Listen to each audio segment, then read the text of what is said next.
Hello friends, today we talk about Renaissance in Netherlands. This is the module 11 of the paper 2. Our objectives in learning this chapter are to acquaint about Renaissance in Netherlands, understand the difference between two painting styles in Italy and Netherlands, examine closely the works of important painters in the region. The subject matter of this chapter is follows. Introduction. Jan van Eyck, circa 1390 to 9 July 1441. Robert Campin, circa 1375 to 1444. Rozier van der Weyden, circa 1399 to 1464. Hieronymus Bosch, circa 1450 to 1516. Katrina van Hemassen, Peter Bruegel the Elder, circa 1530 to 1569. The Netherlands refer to an area encompassing the Low Countries, Belgium, the Netherlands, Luxembourg, and northern France, during the period when it was ruled by the Dukes of Burgundy, from the end of the 14th century to the end of 15th century.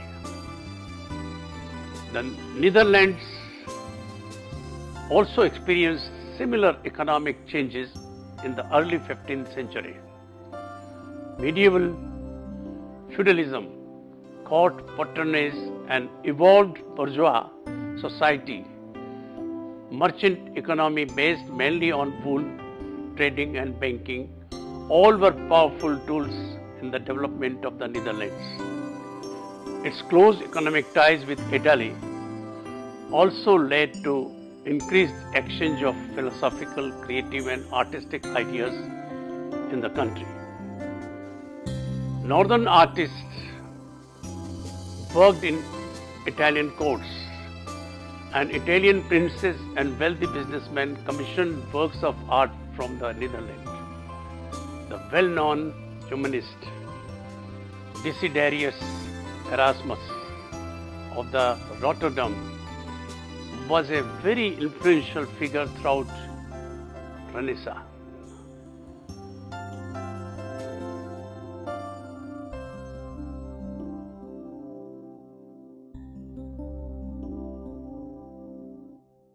Renaissance in Netherlands is the result of rapid fine art painting in Flanders and Holland during the 15th and 16th century, which was patronized by the church primarily. Because of this, art in the Netherlands remained religious and its subjects were Christian theology. When Netherlands embraced Protestantism in 16th century, though the Dutch were Protestants and the Flemish were Catholics, there came a divide between Italian and Netherlands Renaissance. Because the Reformation dissuades from practicing religious art, artists sought patrons outside the church. Now portraits were commissioned, but the demand for small paintings with interesting secular subjects appropriate for homes also grew. In addition to painting, textiles, ceramics, printmaking and sculpture in wood and metal flourished in the Netherlands. Raphael's cartoons, for example, were woven into tapestries in Flemish bookshops. The artists and patterns here were simple and down to earth than their Italian counterparts. Artists were not interested in classical ages or the theory of perspective or colors and shades and hues. Drawing from the Gothic period, they instead focused on mastering the technique of oil painting.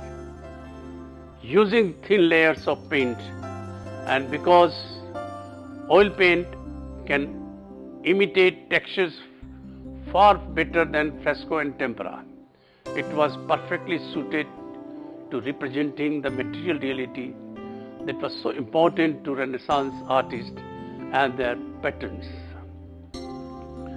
In the Northern Renaissance, we see artists making the most of oil paint, creating the illusion of light reflecting on metal surfaces or jewels, and textures that appear like real fur, hair, wool or wood. When oak, at first almost the only wood used, became monotonous, they experimented with ebony and other rare woods.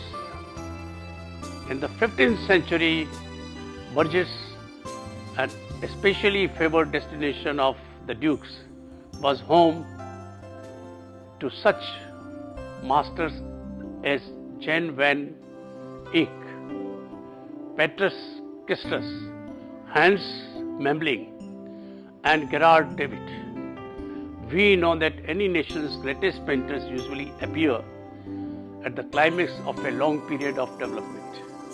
That was not the case here. The Van Eycks, who were the founders of Netherlandish Renaissance painting, were also its greatest masters.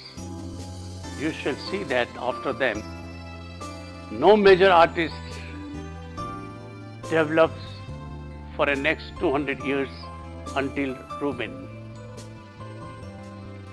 Jan van Eyck, 1390 to 9 July 1441.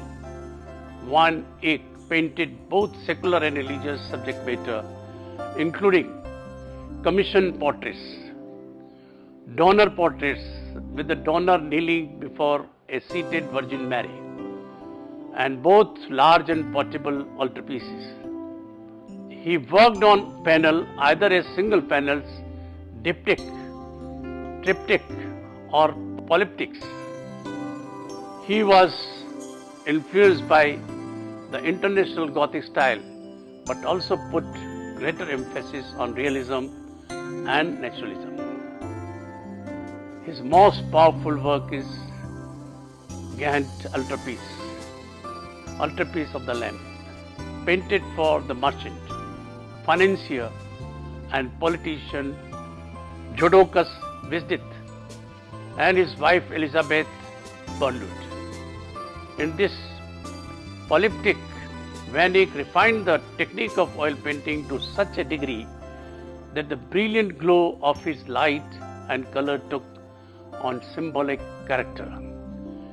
In the use of tiny brushes, he applied minute dabs of paint that replicate details of the material world. Medium and content thus merge with technique. The subject matter for his painting is the final conquest of reality in the north. It differs from other Italian Renaissance works as it forgoes classical idealization in favor of the faithful observation of nature. A year later, he painted the man in a red turban. Apparently, it is a self-portrait and said to be one of the first individual self-portraits of the Renaissance.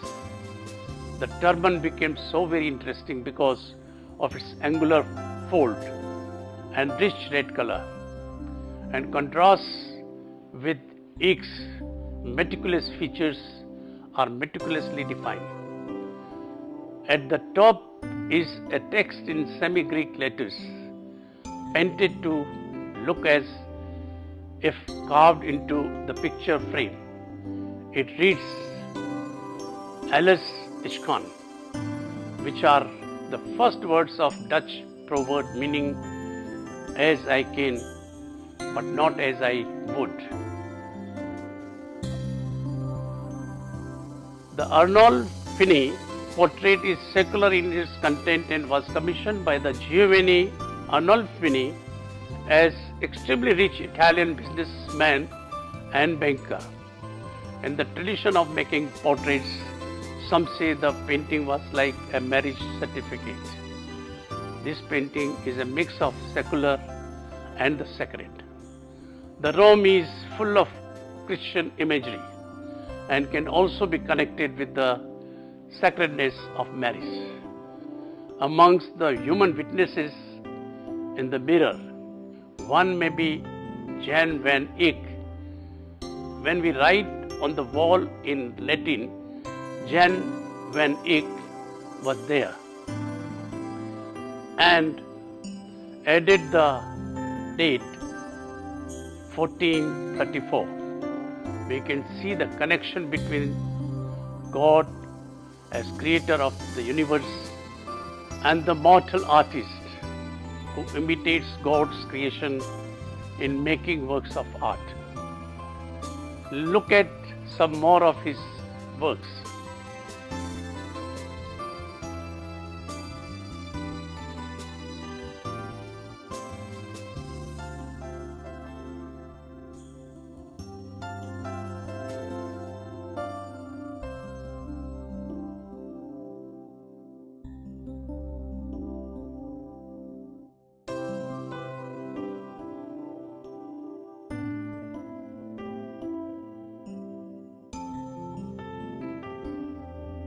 Robert Campini, also called the master of Flammele.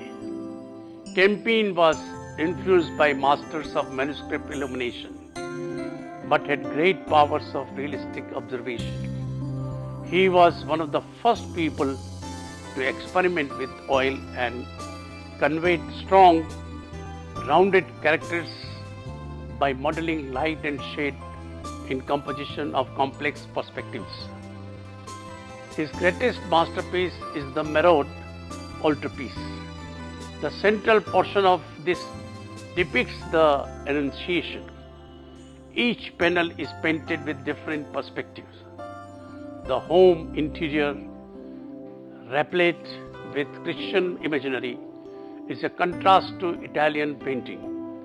The left and the right side panels contain full details of the natural, everyday world.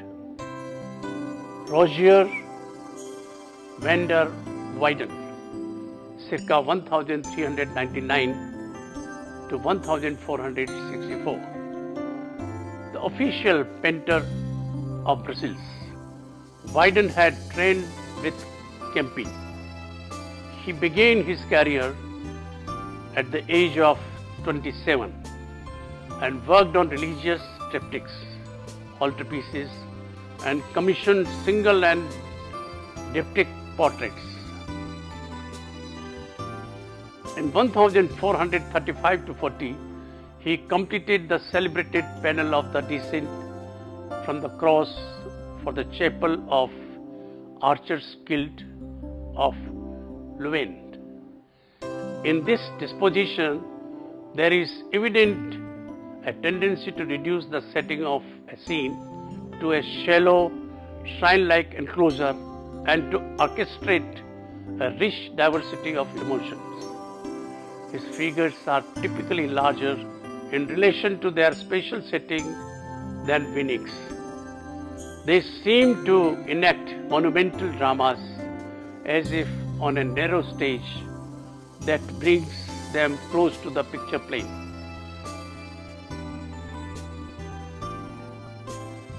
A series of long flowing curves unites the figures within the compressed settings. Jesus' horizontal S-shaped form echoes the Virgins.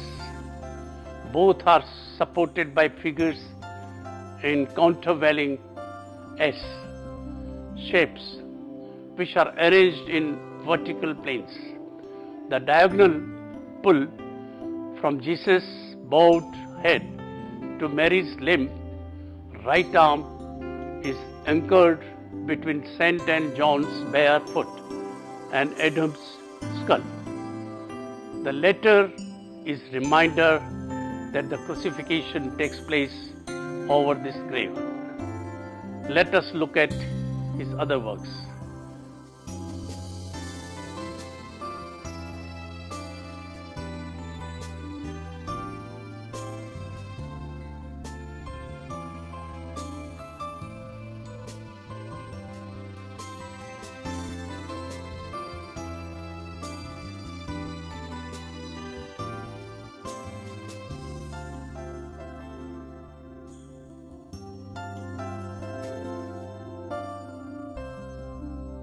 The painters working under van der Weyden's influence were Derek Bouts 1410 to 1475, Simon Marmion 1401 to 1465, Hans Memling of Bruges, and most individual of all, Hugo van der Goes, who managed to equal his master's influence with his famous Portinari altarpiece at Florence, one of the most magnificent and intensely passionate examples of Flemish altarpiece art.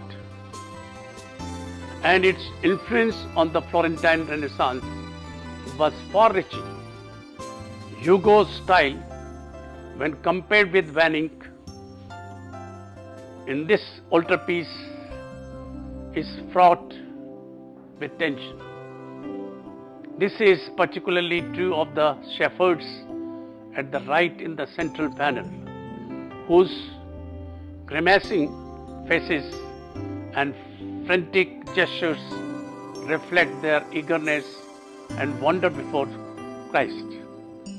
In the side panels, members of the donor's family kneel in front of their patron saints.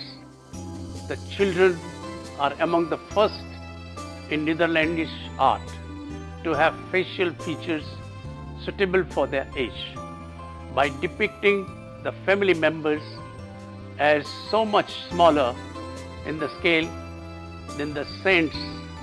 However, Hugo creates an oddly irrational juxtaposition.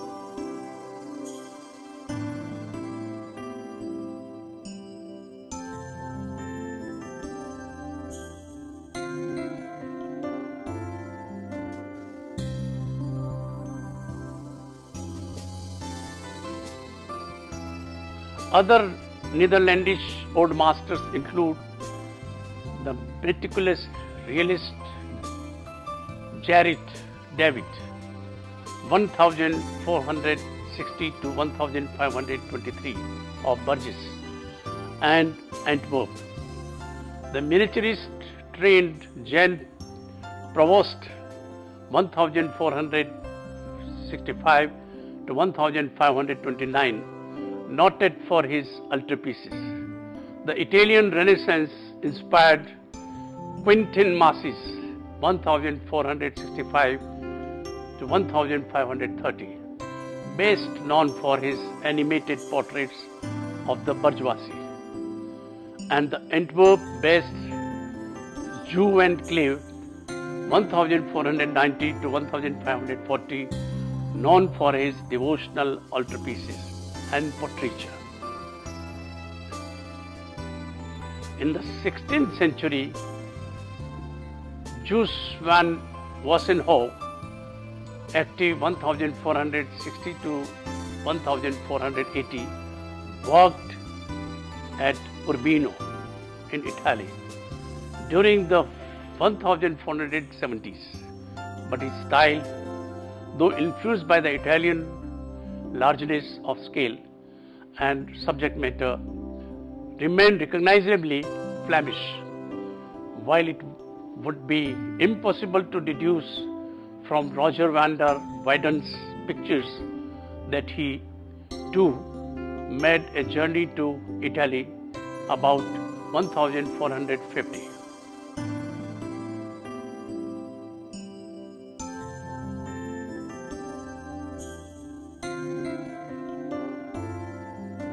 The first Fleming to show any Italian influence in Flanders was Jean Cossette de Mebus, 1480 to 1533, but he remains fundamentally entirely Flemish, with only a veneer of Italian subject matter and style. Mebus had considerable influence on the so-called Antwerp Mannerists, such as Jean de Beer, 1475 to 1536, and also on Bernard van Orly, 1493 to 1542 of Brussels. Known particularly for his tapestry art and his pupil Peter Quake, the master of Elder Bugel.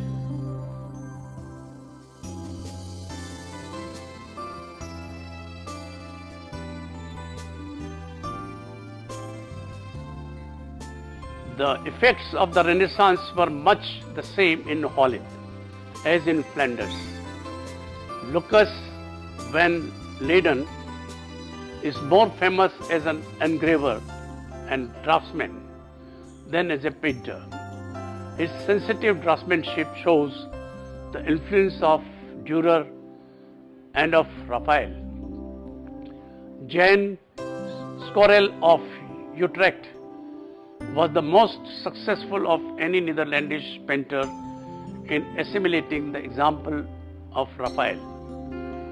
Martin van Heemskerk, 1498 to 1574, and his successors of so-called Haarlem Academy, Hendrik Golgins, 1558 and 1617,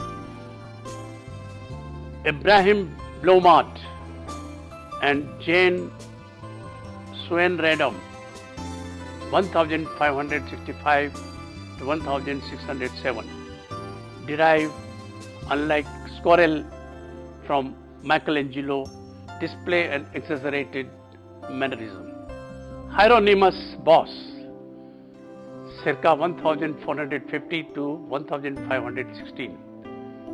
In this painting, Bosch painted heavenly infernal visions inspired by the world of medieval ideas. What is interesting is the message that it communicates, in contrast to the optimistic worldview of the Italian Renaissance. The conquering of reality was accompanied by doubt and insecurity in the north. Bosch makes hell earthly, showing the chest of man, his sinfulness and shortcomings, with the greatest precision. The unbroken atmospheric treatment of landscape, man, animal, and various different kinds of materiality gives hell real dimensions, producing a hell on earth. We may safely assume that the pictures were painted according to a planned conception, and that some figures and details which seem merely surreal to us today would have been recorded by a certain number of people.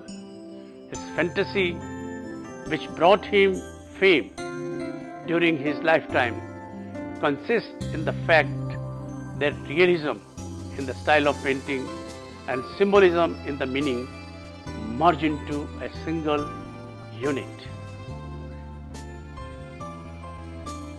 Katrina van Hemason, 1528 to 1587, lived in the port city of Antwerp in modern Belgium, an international center of commerce and finance.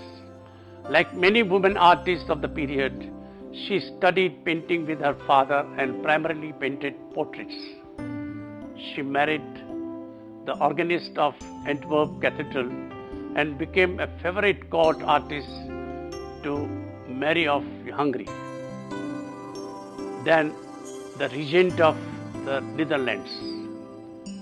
In her self-portrait of 1548, she sits in the three-quarter view facing the observer and at the same time applies a brush to a framed canvas. Katrina used somber colors and rich textures that emphasized the seriousness with which she took her profession, even at the young age. Her identification with her work is shown by the colors on her palette, which match those of her costume. At the top of the picture, she has written, "I, Katrina van Hemason, painted myself in 1548. She adds that she was 20 years old at the time. Peter Bruegel, the elder, circa 1530 to 690. Early in his career, Bruegel worked in Antwerp. He trained in a printing concern, and in 1551 he became a master in the Painters Guild. The following year he departed for Italy. His trip influenced his work considerably, in particular his taste for landscape. Bruegel's passion for landscape reflects in his belief that nature is the source of all life, a humanist idea that was related to a contemporary interest in exploration. Although famous for his peasant scenes and known as Peasant Bruegel, Bruegel was a townsman and humanist. Much of his work consists of large figure compositions in the grotesque and essentially native, as opposed to Italianate manner of Bosch, but strictly in terms of genre. Such pictures as Hunters in the Snow are really as much landscapes with figures. After painting landscape with the fall of Icarus, Bruegel expresses his love of landscape for its own sake. For much of the picture plane is dominated by the sea and the surrounding land. Bruegel's vision of humanity in nature is shown by the intense relationship between man using the nature and working for his daily bread. All figures are so absorbed in their tasks that they fail to observe the mystical event taking place. Here, he combines the theme of man's unity with landscape, with the classical myth of Icarus. Daedalus, the father of Icarus, fashioned the pair of wings, but of feathers held together by wax, and warned his son not to fly too near the sun. Icarus disobeyed. The sun melted his wings and he drowned in the Aegean Sea. In the painting, you will find an important narrative and a morally didactic tone, like Hieronymus Bosch.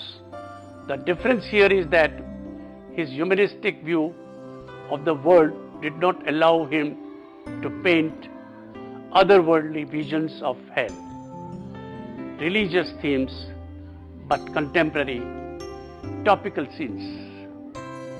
This painting is an outdoor scene filled with about 100 figures whose activities exemplify moral principles, but every instance fulfills the proverb in the negative, creating the world upside down that stood for Bruegel's view of human folly.